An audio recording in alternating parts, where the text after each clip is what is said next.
दोस्तों, तारीख में कई जंगजू आए, कई बादशाह गुजर गए, लेकिन सिर्फ एक ऐसा नाम है जो सिर्फ 20 साल की उम्र में दुनिया का सबसे बड़ा फौजदार बन गया, जिसने ग्रीस से लेकर इंडिया तक का रास्ता तलवार की नोक पे फतह किया। ये था अलेक्जेंडर द ग्रेट, यानी सिकंदर आजम।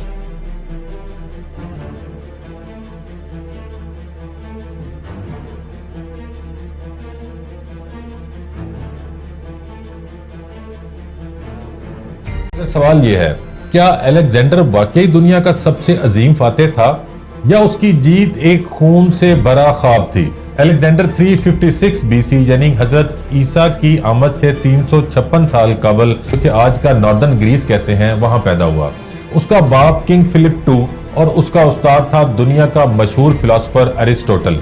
जी हाँ, अरिस्टोटल ने अलेक्जेंडर को न सिर्फ इल्म दिया बल्कि दुनिया को सोचने का तरीका भी सिखाया। 20 साल की उम्र में जब अलेक्जेंडर का बाप कत्ल हुआ तो अलेक्जेंडर ने ताज पहना और कहा, मैं पूरी दुनिया का बादशाह बनूंगा। अलेक्जेंडर ने सबसे पहले पर्शियन एम्पायर को निशाना बनाया, एक ऐसी सल्तनत जिसका बादशाह डारियस III था और जो दुनिया की सबसे बड़ी ताकत समझी जाती थी। लेकिन अलेक्जेंडर ने डारियस को 3 जंगों में मात दी और पर्शिया उसके कदम चूमता गया।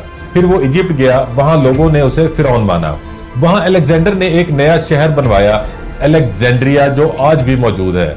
लेकिन अलेक्जेंडर का सबसे बोल्ड कदम था इंडिया का सफर। 326 बीसी में अलेक्जेंडर अपनी फौज के साथ दरियाए सिंध पर आया। ये आज का पंजाब था। यहाँ उसका सामना हुआ एक ऐसे जवान और दलेर बादशाह से जिसे राजा पोरस कहते हैं। बैटल ऑफ हाइडास्पिस, जो जेहलम में दोनों फौजों के दरमियान हुई। अलेक्जेंडर जीत गया, लेकिन राजा पोरस की बहादुरी से इतना मुतासिर हुआ कि उसे उसकी सल्तनत वापस दे दी। इंडिया के बाद अलेक्जेंडर हिंदुस्तान के और अंदर जाने का इरादा रखता था, लेकिन उसकी फौज ने थक कर इनकार कर दिया। कहते थे, हम 11 साल से लड़ रहे हैं, अब घर लौटना चाहते हैं। अलेक्जेंडर वापस पर्शिया आया, लेकिन बेबीलोन में अचानक बीमार हो गया और सिर्फ 32 साल की उम्र में दुनिया जीतकर भी दुनिया से रुखसत हो गया। ना उसका कोई वारिस था, ना कोई तय प्लान। उसकी मौत के बाद उसकी एम्पायर टुकड़े टुकड़े हो गई। उसके कई जनरल्स ने अपनी अपनी सल्तनतें बनाई, लेकिन एक निशान रह गया। हर शहर में अलेक्जेंड्रिया का नाम, हर किताब में उसकी जंगों का जिक्र और हर जुबान में एक मिसाल, सिकंदर जैसा कोई नहीं।